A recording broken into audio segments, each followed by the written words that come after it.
can get a flunking athlete eligible faster than you can say football scholarship. I can't really take credit for it. I don't cause the visions any more than I can cause my own fingernails to grow. But I get the credit. And of course, the shit that sometimes goes with them. So you drew the short straw, huh? Josh says, putting down his phone and spinning his pencil across his knuckles with a flick of his thumb. I wonder how he learned to spin it like that, like a yellow baton floating around his fingers. It's quite impressive, actually. I suppose it's what he does in trig instead of paying attention. I flipped through his book, looking for the right section. His algo told me he's just not grasping the idea of basic trigonometric functions. Sine, cosine, tangent. Easy peasy. I feel a happy anticipation that I'll get to unravel it for him. In the beginning, I'm always optimistic that I can make everyone love math.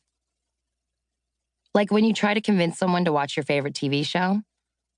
Eventually, I realized that my tutees are not usually the right audience for math appreciation. But in the beginning, I am the master of hope. I suck at math, he says apologetically. Like big ol' legit bucket of suck. I shrug and try to offer some consolation. I suck at football. He silently flips his pencil again as I find the right page. When I glance up, he's looking down at the tabletop, the tips of his ears a little red, a small patch of pink on each cheek. If I didn't know better, I'd say he looks embarrassed, maybe even ashamed. Is it possible for boys like him, football-playing boys with pecs and blue eyes and basketball shoes that cost more than my dream calculator, to feel embarrassed about not being good at math? I thought boys like him reveled in not being good at math. Whatever the reason, he looks kind of embarrassed, and any other girl might reach out, touch his arm to reassure him. But for me, touching his arm would unleash God knows what kind of shitstorm. So I fold my hands carefully in my lap and try to reassure him in a different way. Lucky for you, I say, my voice purposefully cocky and light. I'm awesome at math. Wait till you see.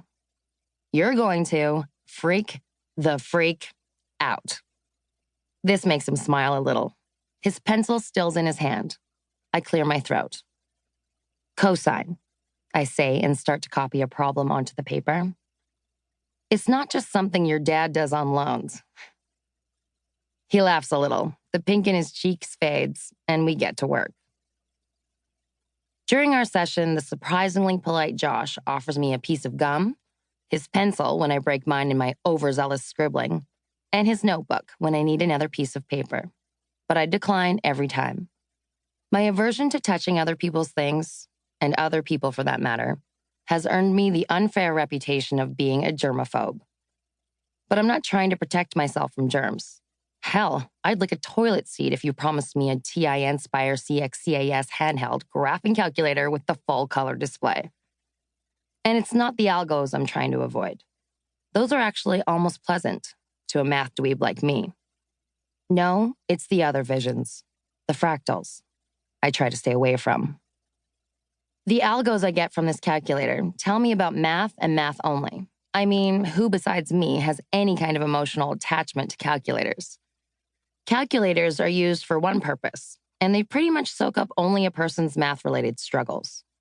But the visions I would get from touching his phone, or pretty much anything else of his, or especially him, would tell me about all the rest of his issues. Seriously, all of them. Instead of any kind of helpful roadmap, it'd be more of a chaotic flood of personal information. A monsoon of crap that has nothing to do with math.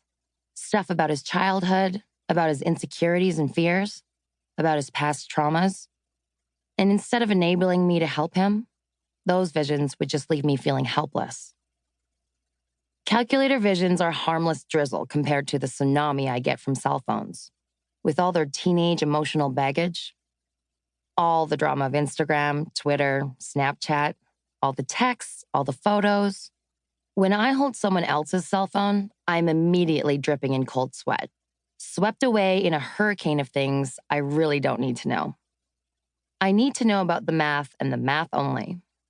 I've learned a few things in the years I've been doing this, often the hard way. Don't touch. Don't take on anyone else's burdens. Don't try to fix things. Just keep your damn hands to yourself.